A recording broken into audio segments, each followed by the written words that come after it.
Petroperú, Expo Cobre 2026, East Machines, Southern Perú, Abratec Ingenieros, Petar Hilo, Casal Ingenieros, Media Impact, Clínica Cavani, Viceversa Consulting 25 años. Presentan Tierra Adentro con Oscar Díaz.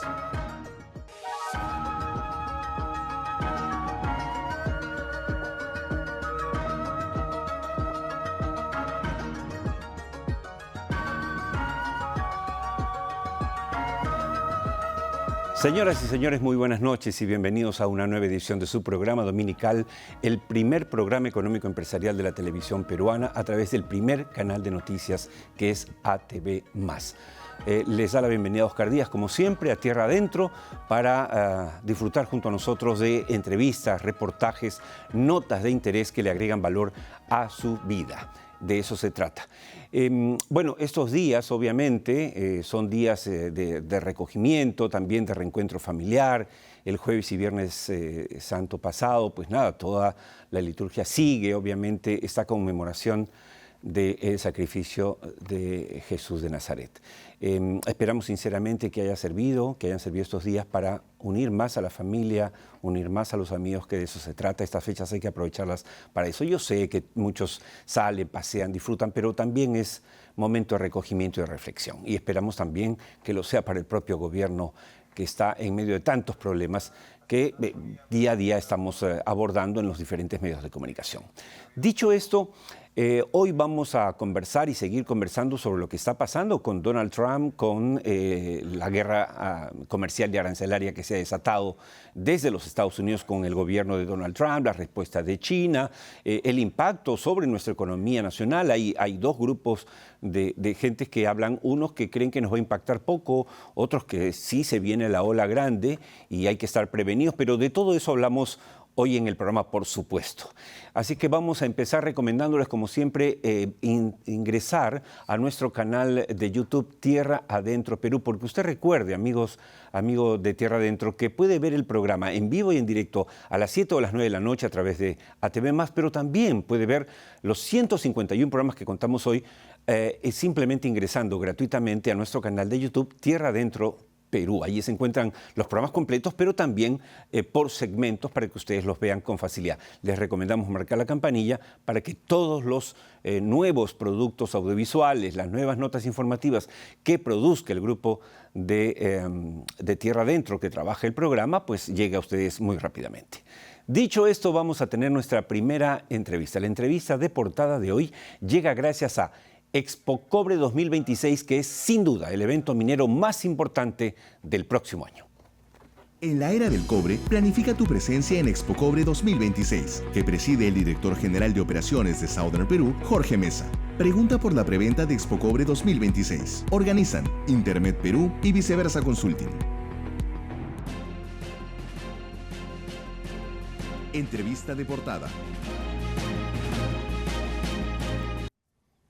Bien, amigos, para esta entrevista de portada de hoy hemos invitado al ex director general de minería, el ingeniero Jorge Soto, que además asumió hace pocas semanas o meses como presidente del capítulo Ingenieros de Minas del Colegio Departamental de Lima, del Colegio de Ingenieros del Perú. ¿Lo dije bien? Sí, correcto. Ya, que es largo, pero todos los que están vinculados directamente al sector saben perfectamente la importancia del cargo que acaba de ganar, bueno, de ser elegido para ello nuestro invitado Jorge Soto, a quien le tenemos mucho aprecio. Jorge, muchas gracias por estar con nosotros Gracias este a ti, domingo. Oscar, y aquí listo para poder dar respuestas a algunas de tus consultas. Bueno, es súper importante porque ahora, si normalmente es interesante saber qué va a pasar con la minería, ahora con todos los cambios que se pueden dar, claro, hay mucha confusión, y yo creo que tú eres una persona que nos puede ayudar a aclarar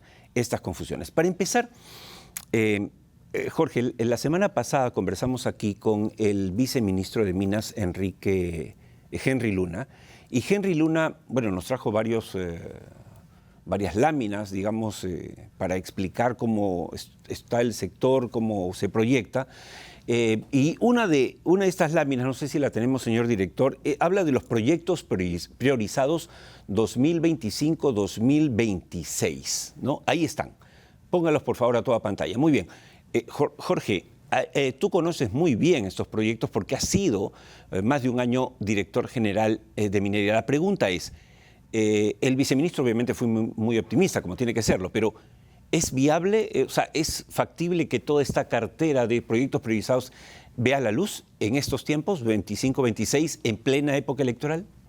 Bueno, es factible en la medida, lógicamente, de que las áreas técnicas que corresponden tanto al SENACE por algunos proyectos que todavía están en estudio de impacto ambiental, en la evaluación, sean más rápidos en la evaluación. Pero los otros proyectos que sí son importantes, que están ya en el Ministerio de Energía y Minas, como el proyecto de Antamina, por ejemplo, que son más de 1.600 millones de dólares, que está en su fase de seguramente ya de levantamiento de observaciones, se podría dar entre el 25 y 26. El monto es aproximadamente cerca de 10.000, 11.000 millones de dólares, que es importante que se aprueben para que esto pueda correr en los siguientes años. Quiere decir que esta inversión se puede ejecutar entre 1 a 3 años. ¿Y por qué entre 1 a 3 años? Porque algunos de los proyectos que son pequeñas ampliaciones seguramente, puede hacerse más rápido, pero por ejemplo Antamina es un poco más complicado, se puede decir, la inversión de 1.600 millones de dólares y se puede tomar entre 1 a 3 años. Ajá. También está el proyecto Zafranal, que debe estar, entiendo yo, ya haber presentado o debe presentar su ingeniería de detalle para continuar con el proceso y que eso nos llevaría lógicamente entre 25 y 26 la aprobación respectiva para que comiencen a ejecutarse estas inversiones a partir del 26 hacia adelante, que puede ser entre el 26, 27 y 28 ejecutar todos estos cerca de 11.000 millones de dólares. Ahora, en esta cartera priorizada, si la puede volver a poner, señor director, que es muy interesante y estoy seguro que nuestros televidentes en particular van a querer apreciarla, también se incluye a Tía María, ¿no? Además del Zafranal que has mencionado, optimización Cerro Verde, obviamente la ampliación de Quellaveco, que acaba de operar hace año y medio, pero que también va a ampliarse, reposición Antamina también, reposición Tantahuatay. Una cosa que yo recuerdo claramente, Jorge, que en tu gestión como director general de minería, que había mucha presión por sacar nuevos proyectos, tú decías, oye, pero estamos empujando las ampliaciones y las remediaciones, las reposiciones, con lo cual, si las sumamos, son como varios nuevos proyectos, ¿cierto? Sí, eso es verdad. Recordemos que más o menos las ampliaciones y modificaciones suman en promedio entre 4.000 a 5.000 millones de dólares. Y eso es como siempre se ha dicho, que es un Quellaveco y es lo que el país necesita para mover la aguja, como se dice, de todo lo que se requiere en el país, entre 0,8 y a 1%. Lógicamente, el proyecto, por ejemplo, de Quellaveco, eso es más rápido la ejecución, serán alrededor de 600, 800 millones de dólares, pero hay otros que son más difíciles, el tiempo, como lo he mencionado, que es Zafranal. Y es ahí donde se debe poner más bien más énfasis a que la empresa, rápidamente haga lo que tiene que hacer. Lo que le corresponde y que el ministerio, lógicamente, va a hacer también lo que le corresponde en las evaluaciones. Y eso es lo importante. Creo yo que el refuerzo en la DGM va a ser mucho más factible desde un punto de vista de colocar un equipo técnico adicional, creo yo, porque si tienes proyectos de envergadura que te van a sumar cerca de 10.000, 11.000 millones de dólares, necesitas también colocar gente que ayude a las evaluaciones, porque como siempre lo he dicho, el equipo que se tiene actual es muy bueno, hay que considerar que hay muy buenos técnicos, y eso siempre lo he dicho, yo lo hablo, he tenido la oportunidad de trabajar con ellos, pero también hay que ayudarles a que esto se acelere colocando también nuevos especialistas para que se logre el objetivo que se tiene optimistamente el Ministerio de Energía y Minas. Y yo creo que hay que ser siempre optimistas en las cosas para lograr los objetivos. Claro. Jorge Soto, nuestro invitado, ha tenido la gentileza de preparar 4 cuadros que nos ayudan a explicar varias cosas hoy en el programa, señor director. Y hay un primero que habla de la producción mundial de cobre al 2050, si podemos verlo. Ahí está. ¿Qué es lo que nos dice este cuadro que has analizado y que has ido preparando con todas estas fuentes? Un poco la información tomada del Ministerio de Energía y Minas, de McKinsey, CEPAL, Banco Mundial, para ir viendo qué es lo que está pasando actualmente en la producción de cobre. Si tenemos Chile, y he puesto el Congo y Perú y el resto del mundo, donde vemos que siempre Latinoamérica, en este caso, tiene casi el 42% de la producción de cobre. O sea, siempre Chile y Perú van a marcar la diferencia. Pero algo interesante que a partir de 2030 podemos llegar a 3.4 millones de toneladas métricas finas de cobre, y eso va con lo que se acaba de manifestar el viceministro de estos proyectos que se pueden aprobar entre el 25 y 26 y van a hacer hacia adelante. Además, este cuadro muestra que le ganamos nuevamente a Congo camino al 2050. Efectivamente, como vemos, un poco analizando, el Congo tiene muy buenas leyes de cobre. Hablamos de la República Democrática del Congo. Siempre debo precisar porque hay otro Congo, sí. Pero son proyectos contados, o sea, no tiene una cartera de proyectos como lo tiene Perú definida. Así es. Y eso es lo que puede hacer el cambio sustancial. Tampoco podemos dejar de que seguramente la empresa minera que está hará lo suyo. Claro, y China además, que es la dueña. Y la dueña puede decir que requiere invertir un poco más y podría elevar su producción. Pero aún así el Perú estaría en el 2035 con casi 4.3 millones y al 2050 nos iríamos con casi 6 millones de toneladas. Ahora, ¿por qué Chile mantiene también esa tendencia alcista? Siempre decimos, a pesar de que está bajando la ley, etcétera. ¿Por qué? Sí, es que Chile, al margen de las circunstancias que pueda haber movimientos a nivel internacional, tiene también proyectos, como una cartera de proyectos importantes que van a requerir, lógicamente, dar las inversiones. Y eso significa que para poder llegar hasta el año 2050, que más o menos en una de las láminas está puesto el déficit que tenemos de cobre, se requieren más de 100.000 millones de dólares de inversiones. Y eso va asociado a qué puede aportar el Perú en esos 100.000 millones de dólares. Creo que está en la siguiente... Veamos la siguiente lámina que nos habla de la producción proyectada de cobre específicamente en Perú, porque lo que hemos visto antes, amigos de Tierra Adentro, era, digamos, el mundo y cómo se comportaban los protagonistas, dentro de los cuales está el Perú. Aquí, ¿qué nos dice este cuadro? Este cuadro es muy interesante porque se ha analizado en el contexto de todos los proyectos que tiene el Perú, tanto en su cartera de proyectos, aquellos que están ya en el SENACE, aquellos que están ya en el Ministerio de Energía y Minas y aquellos que todavía no se han animado. El análisis es que algunas... Que no agarran vuelo. Hablamos de Galeno, de China Minmetals, ¿no es cierto? Los Chancas de Southern, Hakira de First Quantum, Quechuas, Cotabambas, Cañariaco, que tiene... Hace años que está en líos eso en el norte, Los Calatos y Río Blanco. Sí, lo que hemos tratado de hacer aquí es para que todos vean qué puede hacer el Perú en esta... Claro, nos presenta el potencial, lo que ya está andando y el potencial. Por ejemplo, la sumatoria de Tía María, Zafranal y Corcohuayco nos llevarían, lógicamente, y con unos más pequeños y algunas ampliaciones, nos llevarían al 2030 3.4 millones de toneladas de cobre.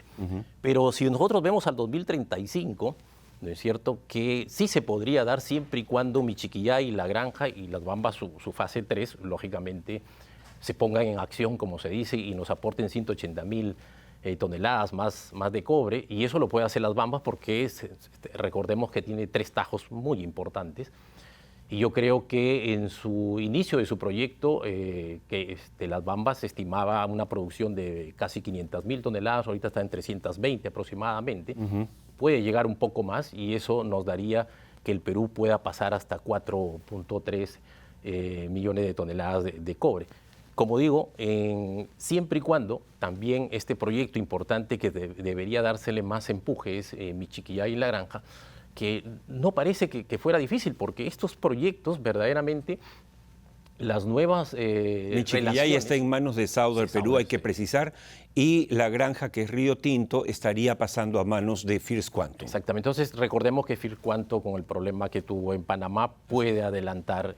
Así es, sí hay interés abierto de ellos. Tenemos 10 años al 2035 para trabajar en equipo, siempre lo digo yo, creo que la empresa, el mismo Ministerio de Energía y Minas y el SENACE sobre todo, para que estos proyectos se puedan viabilizar rápidamente y tenerlos, lógicamente, en 2035 y llegar a la producción que se desea.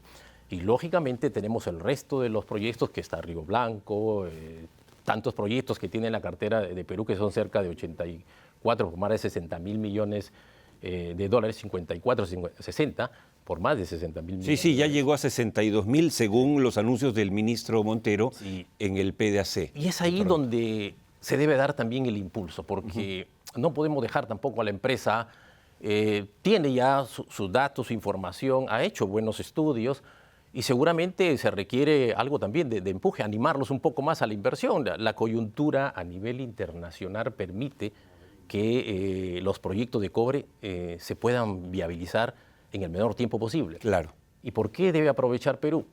Chile, lógicamente, que también está viendo qué proyectos van a seguir, tiene algunos puntos muy complicados, como es que la baja de la ley, más difícil para ello la profundización de sus operaciones mineras, que son las que un poco le complican a Chile, y también un poco el costo de la mano de obra y la energía, al margen de que ahora tiene el parque eólico más grande de Sudamérica de energía, pero aún así estos proyectos van a demandar una cantidad de energía, a diferencia de Perú, donde la energía es relativamente menos costo que Chile, y la mano de obra un poco que también menos costo, que es lo que llevaría a Perú un poco a seguir creciendo en ese dinamismo. Ahora hay una preocupación permanente, es si la demanda que se ha proyectado debería crecer por el cambio de la matriz energética, el incremento en la fabricación de vehículos eléctricos, energías renovables, etcétera, etcétera. Deberían, digamos, jalonar la demanda. Sin embargo, hay dudas sobre eso. Sobre ese punto, nuestro invitado ha preparado otra lámina que quiero compartir con ustedes sobre justamente la demanda proyectada de cobre al 2050. ¿Qué es lo que nos dice este cuadro? ¿Qué has encontrado, Jorge? Sí, algo muy interesante es que si nosotros nos fijamos en el 2000, cómo venía entre la demanda de cobre y la producción, siempre ha habido en promedio un casi entre 20 a 22% de la mano. Déficit. Ajá, de déficit, claro. Y eso se va a mantener un poco, pero ya en el 2050 estamos hablando de un 26%. Entre 2030 y 2050, con una posible caída en el 2035 por tema de mercado, pero que sería momentáneo, pero de todas maneras he puesto la cifra allí, sería bastante beneficioso, se puede decir, de todo contexto, toda esta demanda que se requiere de cobre. Y esta demanda, lógicamente, está asociado ahora con el cambio de la matriz energética. Los vehículos eléctricos tienen una demanda muy, muy importante, pero además hay un factor que hay que incidir. De todas maneras, China, al margen de todo, va a seguir creciendo ya no tanto a 2 dígitos como se tenía en las décadas pasadas, pero se va a mantener a 1 dígito. Pero también tenemos otros países que en estos momentos vienen creciendo, y un poquito por ahí estamos en India, que también va a requerir el consumo de cobre. Y también veamos de qué pasaría con las políticas de Trump, porque pueden llevar a que Estados Unidos seguramente también se anime a seguir en la producción de cobre y poder un poco reducir seguramente ese déficit. Pero el monto que se requiere, que puede llegar hasta 50 millones, que es las estimaciones según McKinsey. Claro, este déficit que se mantiene en el tiempo y que puede crecer, el déficit de producción de cobre versus la demanda, es un buen problema. Es un buen problema y es, para que sepan a los amigos televidentes, es una buena noticia para el Perú. Porque esto lo que quiere decir es que se haga lo que se haga, se necesita más cobre. Sí, se necesita más cobre, y el Perú tiene los proyectos que hemos mencionado.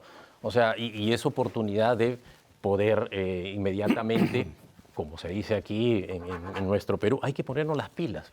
Hay que ponernos las pilas porque nosotros podemos entrar en este juego importante de lograr que estos proyectos se ejecuten. Imagínense si ahora, con la producción que tenemos de 2.7, damos a las regiones 8.000 millones de soles en impuestos. Si uno lo ve al doble, estamos hablando que anualmente las regiones recibirían a partir de 2030 a 35, 16.000 millones de soles. O sea, ¿qué más podemos pedirle? Yo solamente les pongo un ejemplo. En los últimos 20 años se ha transferido a las regiones cerca de 90.000 millones de soles. De esos 90.000 millones de soles, casi el 22, 23% le ha tocado a ANCAS. Estamos hablando de casi 21.000 millones de soles en los últimos 20 años.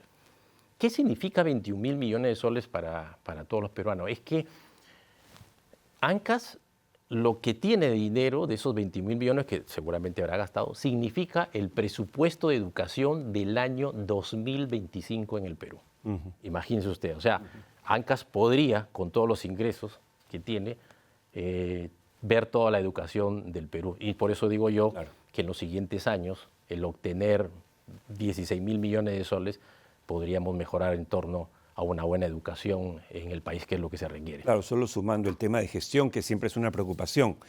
Ya un poco finalizando esta conversación tan interesante, Jorge, te agradezco mucho, sinceramente, el haberte dado un salto a los estudios de Tierra Adentro. Hay otro cuadro que nos habla del precio, hemos hablado de la demanda. Y ahora, un tema que es súper importante, precio e inversión, pero esta vez proyectados al 2050. Señor director, ahí está.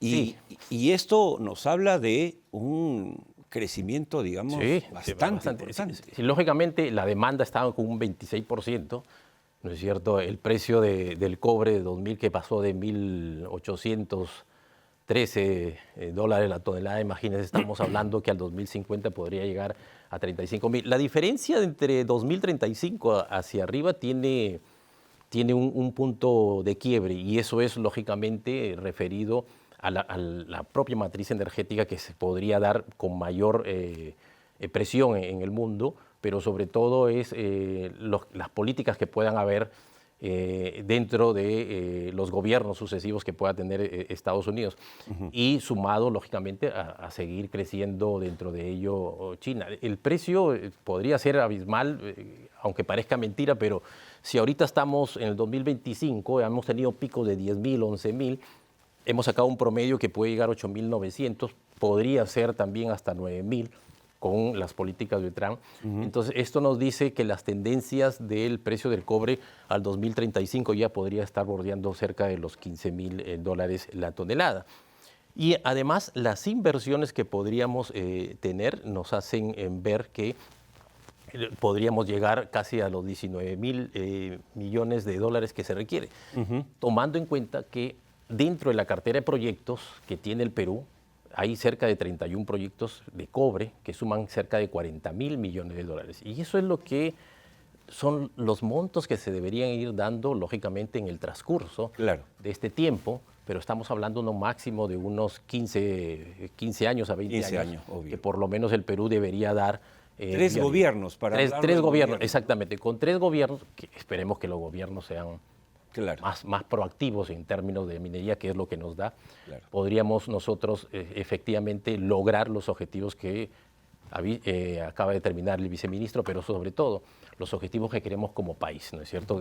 Crecer, una mejor educación, una buena estabilidad económica y sobre todo una buena calidad de vida, que es lo que esperamos, ¿no? Jorge, debemos entender, en base a los cuadros que has preparado específicamente para este programa, cosa que agradezco, y esa lectura enterada de tu parte, que tú eres un optimista respecto a las potencialidades y a las posibilidades del Perú en el sector minero de crecimiento, a pesar de Trump.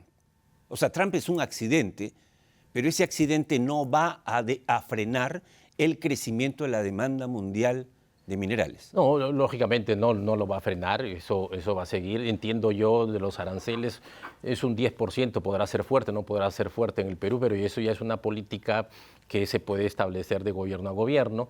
Pero lo más importante es que el Perú mantiene una buena estabilidad jurídica y tributaria, que eso no ha cambiado, y eso hace que los inversionistas tengan la confianza. Recordemos que el Perú ha pasado en los últimos 6 años por cerca de 6 presidentes. Igual ha seguido la inversión, o sea, no hemos bajado de 4.500 millones. O sea, estamos 4.900, 5.000 millones. Eso nos dice que podemos seguir, pero podemos ir a más. Yo escuché al ministro Montero de que deberíamos estar por encima de 6.000 millones. Es bastante optimista y además, tomando en cuenta el crecimiento del país de Salardi de un 4%, hay que unir esos datos, hay que unirlos con la empresa, cómo tiene sus proyectos, y yo creo que se puede dar la viabilidad que se requiere. Definitivamente hay una feliz coincidencia. La visión que tiene el ministro Montero de Energía y Minas y la visión que tiene el ministro de Economía Salardi, que se han puesto metas ambiciosas, es una buena señal. Hay gente que dice, no, es irreal. Pero hay que ponerse metas. Los que tenemos empresas sabemos que tenemos que ponernos metas, ¿no es cierto? Porque hay que soñar para poder alcanzar esas metas. Sí, pero aparte de esto, que es muy, muy interesante, las metas, pues están los proyectos. Los proyectos son los que están hablando, y eso es lo que se ha referido el ministro, pero lógicamente hay que darle el empuje que se requiere.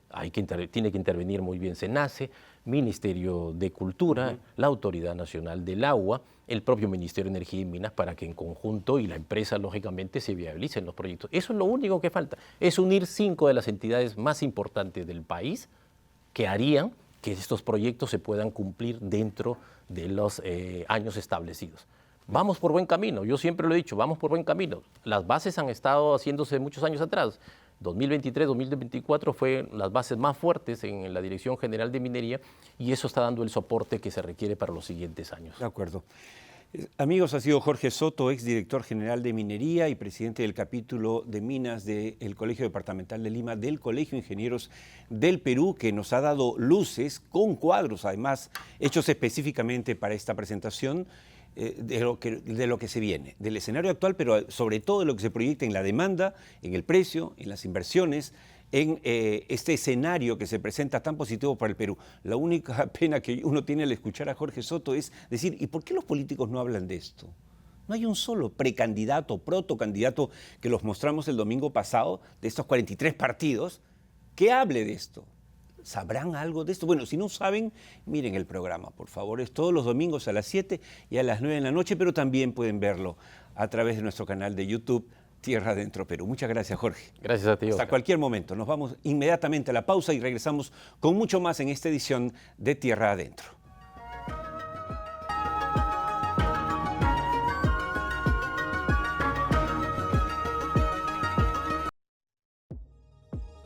Petroperú, Expo Cobre 2026, Is Machines, Southern Perú, Abratec Ingenieros, Petar Hilo, Casal Ingenieros, Media Impact, Clínica Cavani, Viceversa Consulting 25 años. Siguen presentando Tierra Adentro con Oscar Díaz. Y empezando el segundo bloque del programa, de inmediato vamos a presentar el reportaje de hoy que llega gracias a Petroperú. La refinería Talara es uno de los complejos industriales más modernos de Latinoamérica. Opera con normalidad cumpliendo los más altos estándares ambientales y técnicos. Gracias a sus modernas unidades de proceso, produce combustibles de la más alta calidad, garantizando su abastecimiento en todo el país. Refinería Talara, la refinería del Perú.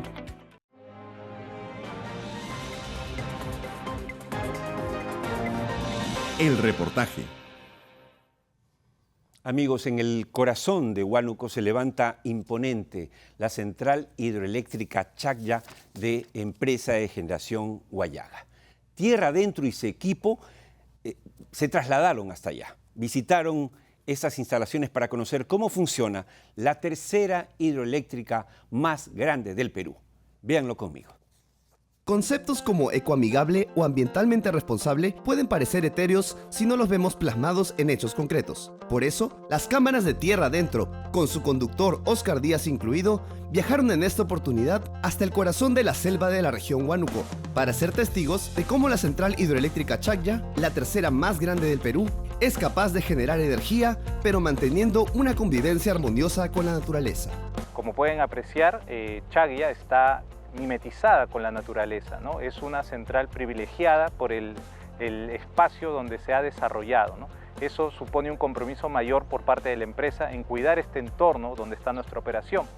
Actualmente tenemos programas justamente de cuidado de la biodiversidad, manejo de la reforestación, también la limpieza del espejo de agua, la limpieza de nuestro embalse. Entonces son actividades que son un compromiso para la empresa, son un compromiso también con las comunidades de nuestro entorno, para que nosotros tengamos un papel importante en el cuidado del medio ambiente. Esta maravilla de la ingeniería hidroeléctrica es solo una muestra del inmenso potencial que tiene nuestro país para generar la energía que su desarrollo requiere. La matriz eléctrica peruana está compuesta principalmente por dos tipos o fuentes o tecnologías, la hidroeléctrica y la termoeléctrica. El potencial hidroeléctrico del Perú es importante a nivel de Sudamérica. Yo diría que es el tercer país con mayor potencial después de Brasil, después de Colombia. Perú tiene un gran potencial hidroeléctrico, si no me equivoco, más de 60 gigawatts de energía que podría ser aprovechada. Estamos aprovechando básicamente el 10% de ese potencial. En este contexto, vale la pena preguntarse cuál es el papel que juega en el crecimiento de la economía peruana una central hidroeléctrica de las dimensiones de Chaclla, que es administrada por Empresa de Generación Huallaga, que desde hace casi 5 años pertenece al gigante mundial China Three Gorges, que es a su vez la empresa de generación eléctrica más grande del mundo. La central hidroeléctrica Chaclla es una de las 3 centrales más grandes del Perú. Además, contamos nosotros con las 2 turbinas más potentes del sistema energético nacional y esto nos da un rol fundamental en el desarrollo de la industria, servicios tales como hospitales y escuelas, para esta energía que es utilizada por todos los peruanos. En tiempos de cambio climático y cambio de la matriz energética mundial, los peruanos podemos sentirnos privilegiados al contar con ingentes recursos hídricos, que nos permiten soñar con la construcción de más proyectos hidroenergéticos como Chaclla. Aún en este contexto actual en el que vivimos, ¿no? En este siglo XX y para arriba, probablemente la hidroeléctrica va a seguir siendo la matriz principal de fuentes de producción de energía eléctrica, porque es una energía muy noble en el sentido de que es limpia, barata y que trae un impacto muy grande a nivel económico. Pero tan importante como preservar el medio ambiente es mantener las mejores relaciones posibles con las comunidades del entorno, cuyos pobladores encuentran en empresas como EGH la posibilidad de desarrollarse como personas, mejorando la calidad de vida de sus familias. El primer filtro cuando hay una necesidad de trabajadores, el área de relaciones comunitarias se encarga de buscar en las comunidades del área de influencia directa, indirecta y las ciudades más cercanas. Esta integración parece tener un poder transformador al permitir que los trabajadores de Chaclla se conviertan en agentes de cambio y voceros de una nueva forma de pensamiento y de vida. Pasa una botellita, un cartoncito, no le damos mucha importancia. Donde llego a concientizar, a ver la realidad, es cuando ya tenemos un embalse acá. Entonces todo se acumula y vemos la gran magnitud de material contaminado que llega. Nosotros entramos a trabajar, a hacer la limpieza y me siento muy contento y feliz de que ya al hacer la limpieza reducimos la contaminación. Me gusta hacer este trabajo, ¿no? Limpiando, mejor dicho, para mantener, la limpieza y mantenimiento en este. También para que pueda ir esta agua limpia hasta más abajo, tengo varillas para que se va para abajo, ¿no? Empresa de Generación Huallaga es consciente de su rol no solo como empresa generadora de energía, clave para el desarrollo del Perú, sino también como actor para el mejoramiento de nuestra sociedad y la inclusión social que para sus funcionarios y trabajadores es mucho más que una frase cliché. Hacemos que la empresa respete al trabajador y hacemos que el trabajador respete los compromisos que tiene con la empresa. Buscamos y cada día mejorar los servicios que damos para ellos. Las comunidades han entendido el aporte de tener a Empresa Generación Huallaga casi como un vecino frente a su comunidad. Entonces hemos podido trabajar proyectos de manera conjunta, ¿no? Hemos desarrollado una piscigranja comunal, estamos ayudando en accesos para que puedan llegar de manera más rápida a sus caseríos. Entonces esto supone un gran reto para nosotros porque se ve el trabajo conjunto entre empresa, comunidad y también el Estado peruano. Este es solo un primer vistazo de tierra adentro a la tercera hidroeléctrica más grande del Perú, Chaclla, enclavada en la selva huanuqueña. Empresa de Generación Huallaga tiene más historias que contarnos desde el punto de vista tecnológico, ambiental y social que los sorprenderán. Esta historia continuará. Efectivamente, como se explica al inicio del programa, pues yo tuve la oportunidad de estar 4 o 5 días en el corazón de Huánuco, donde se abre imponente esta infraestructura que es impresionante, realmente algo han podido observar. Y por lo tanto, directamente he podido ser testigo de el profesionalismo, la dedicación que pone cada uno de los integrantes de la familia de la empresa de Generación Huallaga, que así se llama, que ahora pertenece desde hace 5 años y medio a el gigante mundial de la energía, que es China Three Gorges o sus iniciales CTG. La central hidroeléctrica de Chaclla, amigos, es la tercera más grande del Perú. Hasta el 7% de toda la electricidad la producen desde ahí. Y realmente es admirable. Y solo pueden ver ustedes ver este tipo de infraestructura en tierra adentro. Así que me da mucho gusto poder presentársela.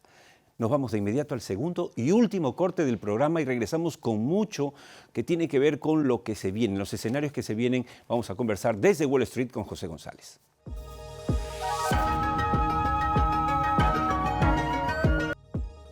Petroperú, Expo Cobre 2026, Machines, Southern Perú, Abratec Ingenieros, Petar Hilo, Casal Ingenieros, Media Impact, Clínica Cavani, Viceversa Consulting 25 años. Siguen presentando Tierra Adentro con Oscar Díaz. Bien amigos, empezamos el tercer bloque, por supuesto, y vamos a irnos hasta Wall Street, a nuestro segmento desde Wall Street con José González, que hoy llega gracias a Casal Ingenieros. En Casal Ingenieros somos especialistas en tanques de combustible y sistemas piping de diésel, gas natural y GLP. Casal Ingenieros es líder en proyectos electromecánicos, soluciones acústicas y control de ruido para plantas de emergencia con grupos electrógenos. Hace más de 3 décadas somos Casal Ingenieros. Cuenta con nosotros. Desde Wall Street con José González.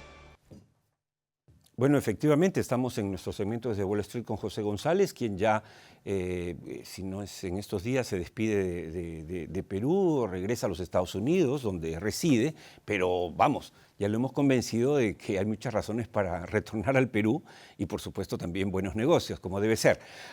José, vamos a empezar hablando, la semana pasada tuvimos aquí al viceministro de Minas, Henry Luna, nos presentó varias láminas muy interesantes, tan interesantes como las que acaba de compartirnos Jorge Soto, exdirector general de Minería, y quería mostrarte una para empezar, que es la cartera de proyectos de exploración minera, ¿no? Están ahí. Y la pregunta al presentarla, no para que seas un pinchaglobos, José, pero con todos los líos que estamos viendo con Trump, ¿podría esto digamos, no cumplirse? No, en la medida, recordemos como lo acaba de decir Jorge, como lo dijo Henry, y como habíamos presentado al empezar el año con el estudio que hicimos sobre las proyecciones sobre el ingreso del cobre, lo que podría generar el cobre en el Perú si se cumplieran solo 15 proyectos ya en marcha, más esta cartera, son proyectos de largo plazo. Es decir, la administración Trump, con todas sus veleidades y la volatilidad que ha generado en los mercados, no va a cambiar el curso de la historia. Es decir, la transición energética y la electromovilidad no solo se van a dar por un tema progresista, como me decía alguien en una presentación, políticos progresistas, por un tema medioambiental, sino que es un tema que Jorge y Henry, que son ingenieros, saben mejor, que es un tema de BTUs, de generación de energía. Haber cambiado de la grasa de la ballena al petróleo, al carbón, al petróleo, al gas, a las energías renovables y nuevas formas de la geotérmica, el hidrógeno líquido, la nueva energía atómica, es porque la forma en que utilizamos la energía ahora no es la más eficiente ni la mejor. ¿Sí? Es un tema de BTUs, como es la electromovilidad. El auto eléctrico utiliza mejor la energía que la que utilizamos en petróleo. Eso viene, y además a eso hay que sumarle una variable que no teníamos antes, que es la digitalización de la economía. La inteligencia artificial va a requerir más y más de data centers. Para empezar, el Perú no tiene un data center de primer nivel. No, eventualmente vamos a tener que construir uno porque necesitamos uno en la medida que la gente utilice más la data. Claro, y a eso, y una clave fundamentalmente en el cobre, es el progreso del sur global. La mitad de la demanda del cobre sigue siendo la demanda convencional, que es construcción. Cada vez que se construye un edificio, un puerto, una planta, cobre, cable. Cada vez que se construye generación de energía, las redes eléctricas se van a tener que reforzar por esa expansión, se compra cobre. Y la otra parte de la energía tradicional son los electrodomésticos.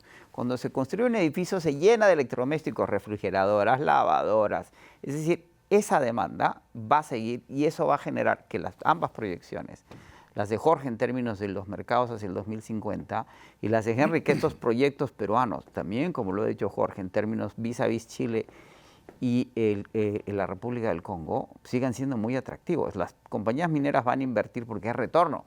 Y ese retorno queda muy claro que se va a materializar. Hay una pregunta en la que yo insisto, se la hice a él, le insisto contigo, que tú estás muy enterado, sobre todo el día a día, embebido de la información de Wall Street y los mercados.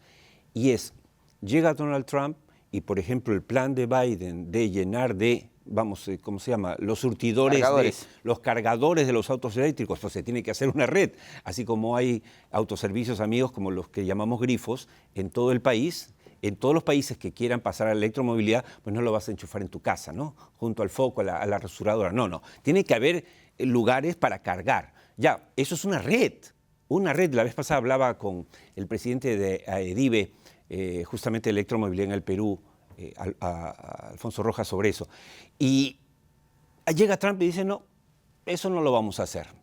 Entonces, cosas como esa hacen pensar, oye, quizá el crecimiento de la demanda de la que hablamos tanto no sea tal. El problema que va a tener el presidente Trump con ese proyecto de infraestructura, que es una ley sancionada con fondos apropiados por la República de los Estados Unidos de Norteamérica. La única forma que él lo pueda detener es con una ley que lo detenga. Ahora, ese presupuesto, como ya ha sido alocado y ha sido aprobado por un Partido Demócrata y Republicano, y esos dineros fluyen a gobernaciones, municipalidades. Es decir, políticamente le va a resultar imposible que voten en contra de esa ley porque ya los fondos han sido alocados, los políticos los tienen distribuidos, los empleos han sido creados, los votos vienen. Interesante dato. ¿Por qué el presidente, acá no tiene la gente? ¿Por qué el presidente está gobernando con proclamaciones? Órdenes ejecutivas y memorandos? Hay cosas que están pasando con memorandos. Exacto. Ha declarado una emergencia en términos de la economía americana, por eso puede aplicar tarifas, pero ya el Congreso norteamericano está diciendo que quiere emitir una ley bipartidaria. Ya hay 4 senadores republicanos que han votado con los demócratas en una ley inicial para evitar las tarifas al Canadá, para evitar que el presidente haga lo que está haciendo. Claro. Le va a ser muy difícil revertir esa ley. La puede desacelerar, pero va a ser imposible. Claro, y tiene un alto costo político y mucho desgaste. Porque además, de nuevo, el tema no son los Tesla, que cuestan $55,000 a $125,000, son los carros eléctricos que vienen. Y la electromovilidad no solo depende de los Estados Unidos. Lo hemos dicho, uno de los proyectos chinos en el Perú es poner una zona especial en el puerto de Chancay para ensamblar automóviles eléctricos chinos en el Perú.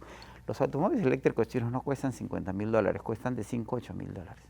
Y son más baratos para el usuario, son amigables con el medio ambiente. China puede llegar a producir 22 millones de vehículos anuales. En el mundo se compran 90 millones de vehículos al año. Es decir, la electromovilidad no solo depende, y de nuevo, un gran motor de la demanda. Y el tema con el cobre es que todo tiene cobre. No importa si la energía es nuclear, de viento, de sol. Es el gran conductor, definitivamente. Porque hay que cablearlo todo. Todo.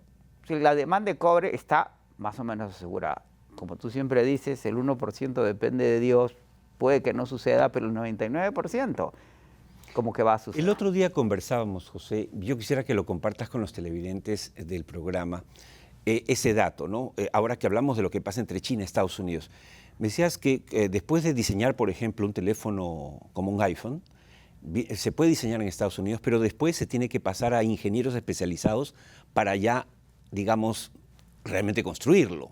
¿Cuántos tiene Estados Unidos? Esa comparación me parece importante. ¿Y cuántos tiene China, por ejemplo? Uno de los absurdos de las tarifas de la administración Trump es que el 49% de las zapatillas Nike se producen en Vietnam. No son zapatillas vietnamitas, son zapatillas norteamericanas hechas en Vietnam. El 80% de los iPhones, aquí está el mío, se producen en China. Y dice Tim Cook, el CEO de Apple, ¿por qué los producimos en China? Porque nosotros hacemos los diseños en programas de los teléfonos y los mandamos a China. Y cada teléfono es distinto cada año. Y se necesitan tooling engineers, ingenieros de los tools. De las conexiones. No, los tools son como los destornilladores, las llaves, son tools, ¿sí? ¿Cómo se dice? Las cosas esas. Tool engineers muy especializados. Dice, en Estados Unidos, todos los tool engineers de todo el país caben en una sola habitación. En China hay varios estadios con tooling y necesitamos miles de tooling engineers para armar un teléfono. Es imposible, ya hay un... Eso no va a cambiar por decreto, ni memorando, ni nada de lo que quiera hacer Donald Trump, obviamente. Uno de los analistas de tecnología más importantes, el analista más importante sobre Apple en Wall Street, dice que costaría $30,000 millones y 10 años para mover solamente el 30% de la producción de iPhones de China a Estados Unidos. Y el iPhone este que tengo yo, el más grande, el que tiene todos los trinkets, costaría no $1.700, $3.500, más el financiamiento, porque nadie compra nada en cash, como $5.000. Es decir, el costo de un automóvil de segunda mano en los Estados Unidos. Claro. No, y eso lo que haría, porque es así, porque también hay otro sueño, ¿no? Entonces, claro, Estados Unidos puede pagar, pues paga. No es verdad. Los norteamericanos, si tú radicas allá, pues cuentan cada centavo porque los taxes son tremendos. Además, te lo he mencionado, tengo un hijo de 25 años que se acaba de casar, pareja, 2 perritos. Su cuenta de mercado, me decía el otro día, ha pasado de $240 a $400 a la semana. Y mi hijo es arquitecto, su esposo es abogado, pero no es que sean ricos. Trabajan, tienen hipoteca, tienen carro, tienen perritos. Los perritos tienen seguro. Sí, hay que pagar el seguro a los perritos. Claro. Hay que llevarlos al... Sí, es decir, como alguien decía, los americanos pueden pagar 10% más por las uvas peruanas. No necesariamente. No necesariamente. Ni por el arándano. Dejarán de comer arándanos. Correcto. Lamentablemente. Exactamente. Comerán manzanas de Vermont. Ahora, en ese sentido, también se ha dado en las últimas semanas, y quizás se siga debatiendo eso, José. Quisiera tu visión, digamos, leyendo al inversionista norteamericano.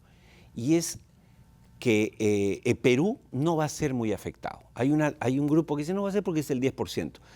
Y hay otro grupo que dice no, se viene la ola. ¿Tú crees que se viene la ola? En el largo plazo no necesariamente, no en el sector minero por lo que hemos conversado. Es decir, Grupo México, Anglo American no van a detener sus proyectos de inversión que están proyectados a 30 años, minas que vienen produciendo por décadas y van a producir por décadas.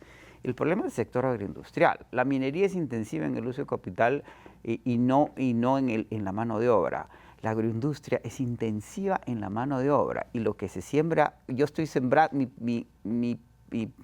mi programa de siembra tiene que ver con lo que voy a vender en meses, ¿sí? La agricultura tiene un ciclo muy corto. Es perecible. La disrupción, el mineral no es perecible. La disrupción ahora es que el importador de las uvas tiene que decidir si el consumidor va a pagar 10% más por esas uvas. Si el importador siente, piensa, cree, tiene un modelo que dice que no, pues le va a decir al productor no te puedo comprar las uvas, a menos que tú asumas ese 10%. ¿Cuál es el margen de las uvas frescas en el Perú? No lo sé, pero 10% en términos de margen bruto y neto es mucho dinero. ¿Y qué va a hacer el productor que no puede vender sus uvas? O las exporta inmediatamente a otro lugar que se las compre, ¿a qué precio? O no siembra. Y eso tiene un impacto directo en la mano de obra. Y la mano de obra tiene problemas sociales y políticos. Y estamos ya en año electoral. Es decir, las autoridades peruanas, los políticos en el Perú, que ya entran en campaña franca para las elecciones del próximo año, deberían considerar que, de nuevo, no se trata de Pedro de Lobo, de gritar viene el lobo, sino de que si hay lobos, es mejor prepararse para los lobos. La posición radical de ultraderecha de Milei en Argentina, ¿lo puede ayudar en algo frente al gobierno o la administración Donald Trump? Hasta ahora por lo menos parece que no ha servido de nada. No, porque le puso una tarifa del 10%. Y Milei acaba de recibir un préstamo del Fondo Monetario Internacional por 20.000 millones, sí. Y su modelo está enfrentando serios problemas, serias contradicciones. Ya los inversionistas dicen que el proceso argentino como que no va a ningún lado. ¿Sí? Las posibilidades de éxito. Y además, Milei está haciendo lo que el fondo le dice que dijo que no iba a hacer. ¿Sí? Digamos que va a haber un problema político. Y la actitud de Milei no ha sido necesariamente conducente a acuerdos o privilegios con la administración Trump, que además que le ha puesto tarifas a Israel del 17%. ¿Sí? Israel es el aliado más cercano. Sí. ¿Y a quién no le ha puesto? Sí, ha recibido a Netanyahu, pero igual le dijo, bueno, igual vas a pagar. ¿A quién no le ha puesto tarifas? A la Rusia de Putin, a Corea del Norte, de Kim Il-jong. Es decir, su selección es bien singular. Esto, pues años atrás nadie hubiese podido, ni una película de Netflix hubiese proyectado un escenario donde el gobierno norteamericano se hace enemigo de los dictadores más odiados del mundo.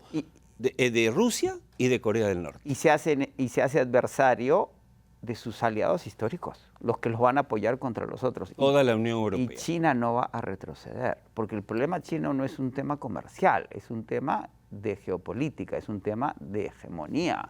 Y China puede resistir porque el gobierno comunista, el Partido Comunista Chino, es quien gobierna a China, y ya lo demostraron en el Zero COVID, que tienen una capacidad impresionante de tolerancia para este tipo de problemas. Y ya lo ha dicho Xi Jinping ha dicho, el presidente Trump va a gobernar solamente por 4 años. Claro. Además hay un tema que es importante, amigos televidentes, que se entienda. Donald Trump puede querer hacer lo que le dé la gana, pero está en una democracia de verdad, con defectos como todas, pero una democracia donde hay partidos, donde hay senadores, diputados, donde hay la Cámara de Representantes, donde hay 2 partidos, ¿no es cierto?, que siempre están turnándose el poder, donde hay una Corte Suprema que ya le dijo, espérate un ratito. En cambio, China, y hay que ser francos, abiertos, es así, es una dictadura, donde lo que dice Xi Jinping se hace, sin dudas ni murmuraciones. Y no es una dictadura de 2 años, sino de quién sabe cuándo. Y no hay libertad de prensa. Y lo acaba de mostrar cuando Hutchinson compra los puertos, vende los puertos que tenía en Panamá, en Cristóbal y Balboa, BlackRock, pues sale Xi y dice, usted no nos consultó, ¿quién le dio permiso? Acaba de suspender la venta. Y no hay forma que Hutchinson Whampoa venda sus puertos a menos que tenga la autorización de Xi Jinping y el Partido Comunista Chino. Una última pregunta. México, Sheinbaum, ¿por qué está teniendo éxito frente a Trump? Porque ha tenido una actitud muy cordial y constructiva y sabe halagar al presidente. Y el presidente históricamente siempre ha tenido una relación difícil con mujeres como Sheinbaum, carismáticas, atractivas y con carácter, temperamento y personalidad. Ha sabido administrar al presidente Trump y, sin embargo, los efectos de la guerra comercial y tarifas con México van a ser severos. México, que se esperaba creciera al 2%, hoy día las posibilidades de que crezca por encima del 1% son cada vez mayores. No es que no vayan a tener efectos. Las tarifas automotrices le van a pegar mucho y las tarifas del fentanilo, que no han desaparecido tampoco, también le van a pegar. No le han caído las tarifas más grandes, claro, pero siguen habiendo tarifas. Claro. Y sin embargo, está en mejor pie que el resto del planeta por saber administrar el presidente. Con Trump hay que tener mucho cuidado. Lo importante además no es Donald Trump, es el presidente Donald Trump por el poder que tiene su oficina. Y de ahí que la estrategia, la actitud, la diplomacia peruana tiene que ser muy sabia en cómo lidiar con el presidente Donald Trump. De acuerdo, gracias José, como siempre. Nos vamos despidiendo, amigos, de esta edición de Tierra Adentro con una frase del psicólogo suizo Carl Jung. Dice, lo que niegas te somete, lo que aceptas te transforma. Miren ustedes, parece hecha para Donald Trump, ¿no? Bueno, la próxima semana nos encontramos en esta su casa TV+, en este su programa Tierra Adentro, en el horario habitual de las 7 y las 9 de la noche. Y por supuesto, también en nuestro canal de YouTube, Tierra Adentro Perú. Oscar Díaz les agradece su compañía, los invita, acompáñanos también la próxima semana en esta hora que siempre pasa volando. Y los esperamos, si Dios quiere. Gracias.